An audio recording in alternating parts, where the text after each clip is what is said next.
ఓం శ్రీమాత్రే నమ. ఓం శ్రీ గురుభ్యో నమ. గౌతమి లుబ్ధక సర్ప మృత్యువు కాలము యొక్క సంవాదము. గౌతమి అన్న బ్రాహ్మణ స్త్రీ మిక్కిలి ప్రశాంత స్వభావి, పుణ్యచారిత్ర. చిన్నవాడైన ఆమె కుమారుడు ఒకనాడు ఒక దుష్ట సర్పం కాటుతో మిక్కిలి వివసుడై బాధపడి చనిపోయాడు. ఆమె ఆ పసివాణిని తలుచుకొని కుమిలి కుమిలి ఏడుస్తూ బాధపడుతూ ఉన్నది. అంతలో అర్జునకుడు అనేటువంటి ఒక వేటగాడు ఆ పామును గట్టిగా తాటితో కట్టి తెచ్చి ఆమె ముందు ఉంచాడు.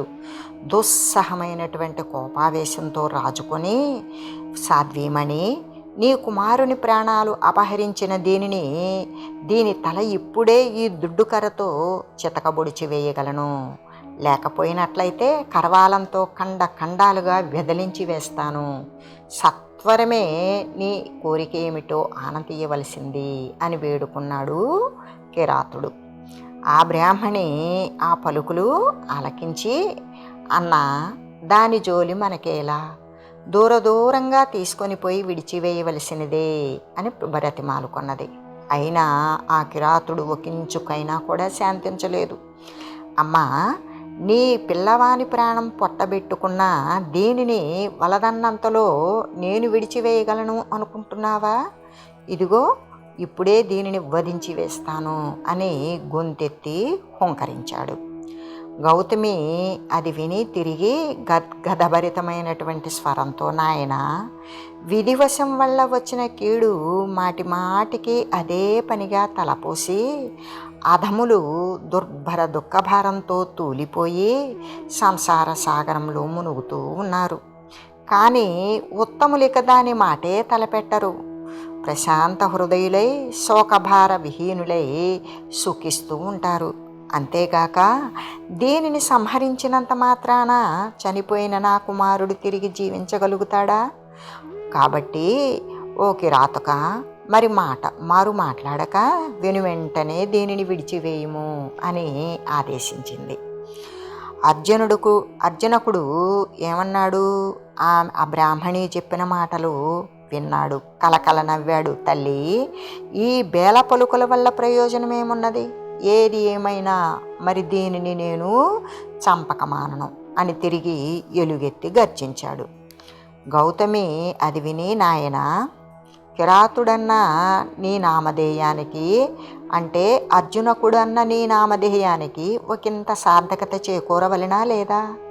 నీ నడవడి పరిశుద్ధమై ప్రజల యొక్క మన్ననలు అందుకోవలదా?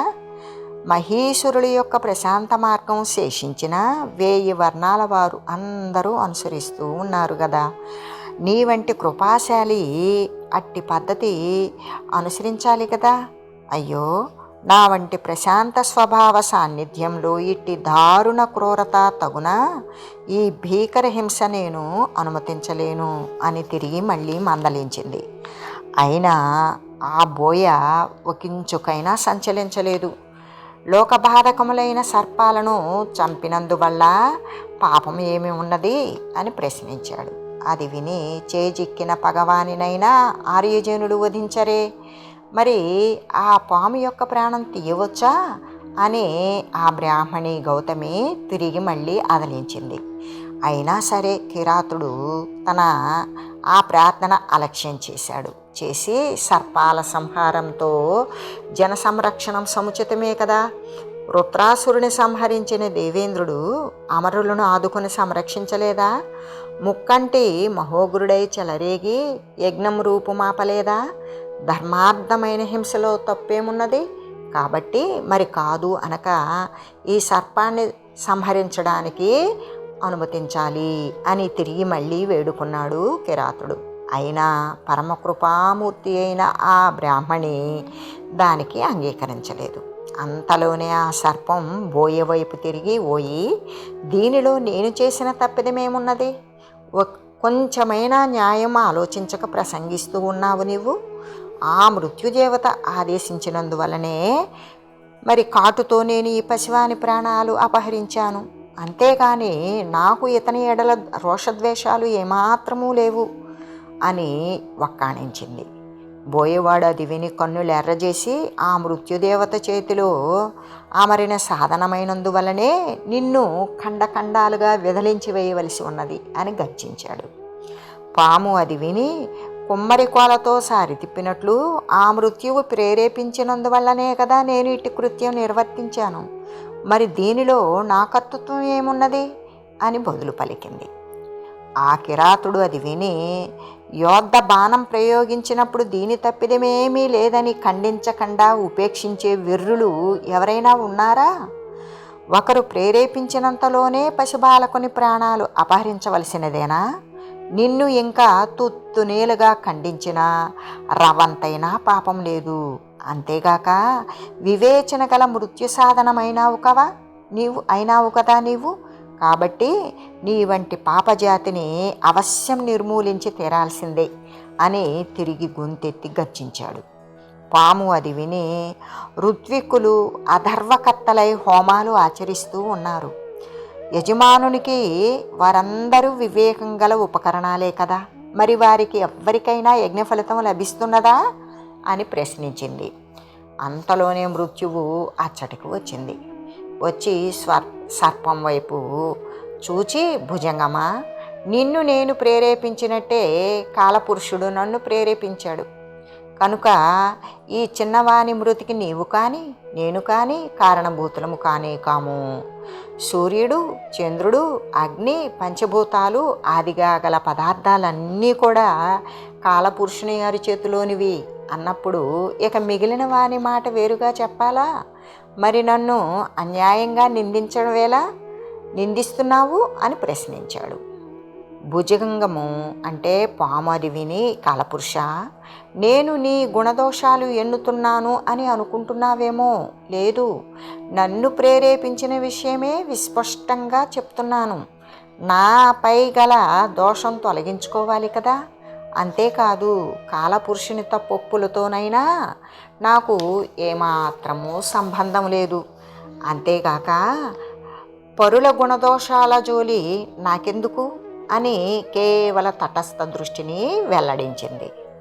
అటు పిమ్మట తిరిగి బోయేవైపు చూచి, ఓ అర్జునక, మృత్యువు పలుకులు ఆలకించావా? అవి లెస్సగా మరి నీకు అవగాహన అయిందా?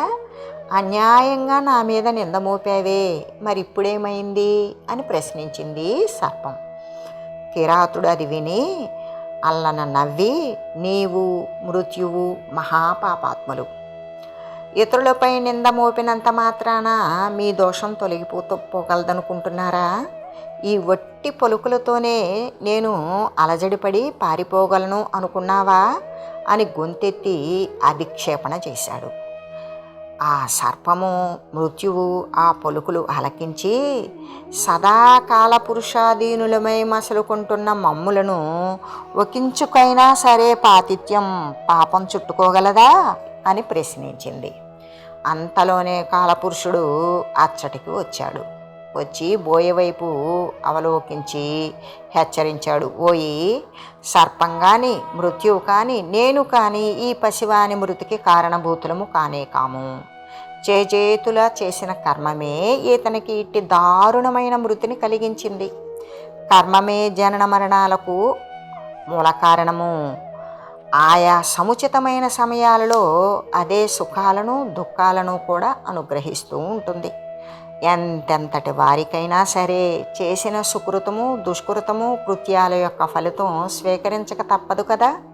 కనుక మీరిక ఈ వివాదాన్ని విరమించవలసింది అని చెప్పి, ఆ తర్వాత కాలపురుషుడు తనతో ఏకీభవించినట్టుగా గుర్తించిన ఆ బ్రాహ్మణి బోయను ఉద్దేశించి, అర్జునక, పూర్వజన్మ పాతిథ్యం వల్లనే నా వంటి వనితలకు ఇట్టి దుర్భరమైన దుఃఖం పైబడుతుంది. ఇదే విధంగా గత జన్మలో చేసిన పాపకృత్యాల వల్లనే ఆ బాలకునికి ఇట్టి ఘోరమైన మృతి సంఘటిల్లింది. దీనికై నీవు ఇంతగా శఠించాలా, బాధపడాలా, మొండికి వేయాలా? సమస్త జనులు తాము ఆచరించిన కర్మ ఫలితాల ప్రకారం సుఖదుఖ ఫలితాలను అనుభవిస్తూ ఉన్నారు. ఇంత మాత్రానికి నీకు ఈ రోష విషాదాలు ఎందుకు? మరి ఆలసించకుండా ఆ సర్పాన్ని విడిచిపెట్టే అని పలికింది. అర్జునకుడు అనే బోయవాడు అది విని తన యొక్క అజ్ఞానానికి ఎంతో బాధపడ్డాడు. వెనువెంటనే ఆ సర్పానికి కట్టినటువంటి తాళ్ళు ఊడదీసి విముక్తిని కలిగించాడు. తన దారిన తాను వెళ్ళిపోయినాడు. ఆ తర్వాత కాలమృత్యువు, దేవతలు అదే విధంగా తిరిగి అవి కూడా వారి వారి యొక్క నివాసాలకు చేరుకున్నారు. అయితే ఇప్పుడు మనము ప్రస్తావించుకున్నటువంటి ఇతిహాసం యొక్క పరమార్థాన్ని లెస్సగా మనం మళ్ళీ మళ్ళీ కూడా మననం చేసుకొని లేనిపోని లోపలి మనోవ్యధలను తొలగించుకొని పరమ ప్రశాంతులమై సుఖింతముగాక. ఓం తత్సత్.